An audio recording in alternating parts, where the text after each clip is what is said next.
Good day, mother lovers. I just got off the phone with a good friend of mine. We had a real positive conversation, as we always do. Big up yourself, Marima. And it got me thinking about a few things. Let me cut to the chase, because I normally babble on these intros to these videos. I'm basically saying, yeah, embrace being a loser. That sounds really fucking weird, but sometimes you're like on a losing streak and you feel like, what the fuck, I can't get a win. Nothing's going my way. And yeah, man, you're down in the dumps and it feels shit, but sometimes you gotta just embrace that and own it, because as cliche as it sounds and shit, like you learn how strong you are in those times, right? Let me put it in a digestible context, right? So those of you know me well, some of you might know this even if you don't know me well, but because I chat a lot. But yeah, I was in school in Ireland for 5 years as a kid, right? And it was a boarding school, or the half of school were day pupils, whatever. That's besides the point, right? So each year was essentially a class. So if you're like what we, the first year of the primary school was just like one class. So that gives you an idea of the amount of students in that school in comparison to, let's say, a lot of government schools in the UK. It's not a lot. But I was the don in sports. Not to say I wasn't one of the dons in sports. I would argue I was the don in sports in high school as well, but I had to work hard. Let me not jump the gun though. So I was a don, right? Best footballer, like track and field, all of that shit. Every sports day, killing it. Killing it. And got to this point where it was just like, it was a given. Every sports day, people were like, yeah, Nick's gonna win. And there was this girl, Katie, who was like, let's say, I don't want to say, I was about to say the female version of me, but I don't want to put down her accomplishments, the female version of me. But she was killing it in every sports day against the girls, right? So she was that good. It just became unfair for her to compete against the girls. So she used to compete in the like sprints with the guys. And in the first sports day, she competed in 100 meters with the guys. she beat me, like she won, and I was in shock. Well, I slipped to the line. That's the excuse I gave, which is true. I did slip at the line, but that's not really why I lost. Why I lost is that I underestimated my competition. I was just, in cruise mode halfway through the race, and I didn't even clock. I didn't check my surroundings. I didn't clock.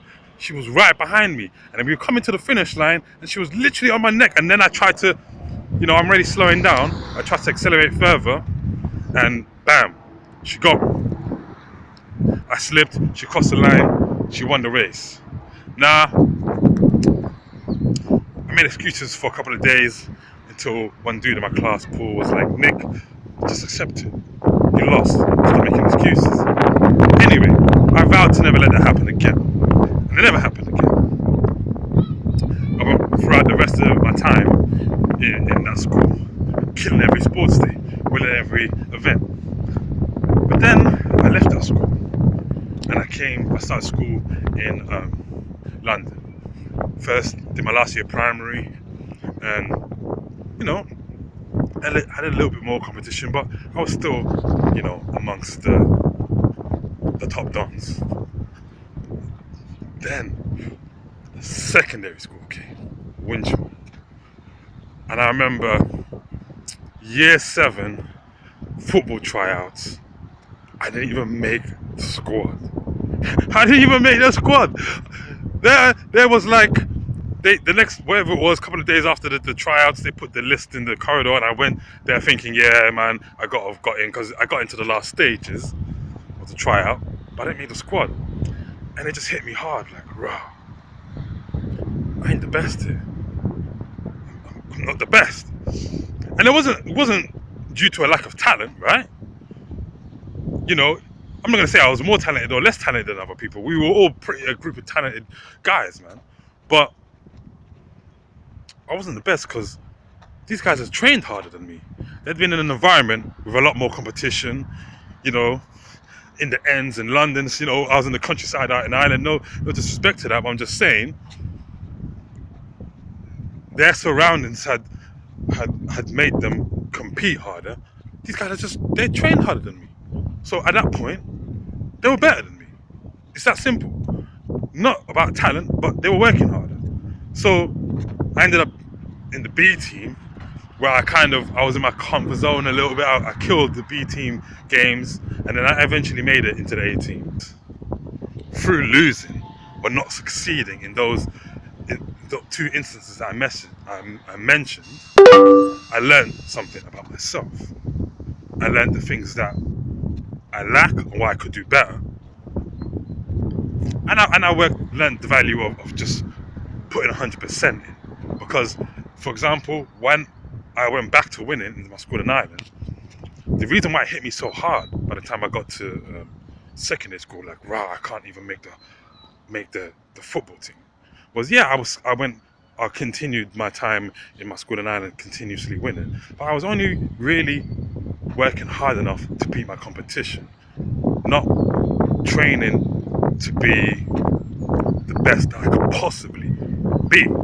So, like, even I remember my very last sports day in Ireland. It was like 100 meters or 200 meters. I just about won. Hot damn, just ran out of phone space. Anyway, to end my little babble, all I'm saying is, if you want to be the best you can be, you're striving to be the best you can be, don't be scared of losing. You're going to take losses. You can't win everything. So yeah, man, sometimes you got to just take it on the chin, embrace being a loser sometimes. Analyze your losses. You don't examine your wins. You win and you go, yeah, I won because I'm special and I'm great and I'm fantastic. And that's true. You're all of those things, but you're not perfect, right? When you lose, you examine stuff. Like, okay, what happened here? So embrace that. And even if it's going on for a long streak, keep going, keep getting up, keep examining what's going on, why is it going wrong, and yeah, man, you're gonna get a win at some point. It's that simple. Have a blessed day. Ciao.